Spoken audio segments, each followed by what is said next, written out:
తిరుమల గర్భాలయంలో గంట ఉండదని మీలో ఎంతమందికి తెలుసు? ఒకనాడు త్రోతాంబ అలాగే అనంతసూరి అనే ఇద్దరు దంపతులకు వివాహం జరిగి 12 సంవత్సరాలైనా సంతానం కలుగలేదు. వారు పిల్లల కోసం ఎన్నో నోములు, పూజలు, వ్రతాలు కూడా చేశారు. అయినా వీరికి పిల్లలు పుట్టలేదు. ఆఖరికి తిరుమలకు వెళ్ళి ఆ స్వామివారిని సేవించుకున్నారు. అప్పుడు వీరిద్దరూ ఆలయంలో నిద్రిస్తుంటే వెంకటేశ్వర స్వామి ఆమె స్వప్నంలో దర్శనమిచ్చి ఆయన దగ్గర ఉన్న గంట ఆమె చేత మింగించేశారు. నీకు గంట అంశతో కుమారుడు జన్మిస్తాడు అని చెప్పారు.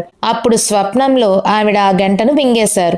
తరువాత ఆమె నిద్రలేచి ఆమె భర్తకు తనకి ఈ విధంగా స్వప్నం వచ్చిందని చెప్పగా అప్పుడు తన భర్త కూడా విచిత్రంగా నాకు కూడా అదే స్వప్నం వచ్చింది అంటే వెంకటేశ్వర స్వామి మనల్ని అనుగ్రహించారేమో అని అనుకుంటారు.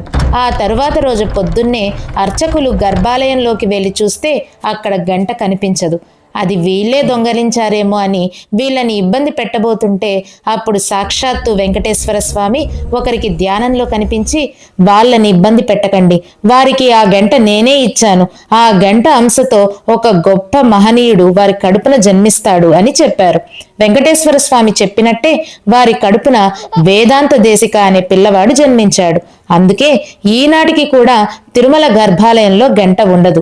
సాక్షాత్తు వెంకటేశ్వర స్వామి వారికి ఇచ్చారు కదా, అందుకని దానికి గుర్తుగా అక్కడ గంట తిరిగి పెట్టలేదు. ఇప్పటికీ కూడా తిరుమలలో అక్కడ నివేదన గాని పూజ గాని జరిగితే బయట గంటా మండపంలో పెద్ద గంటలు మోగిస్తారు.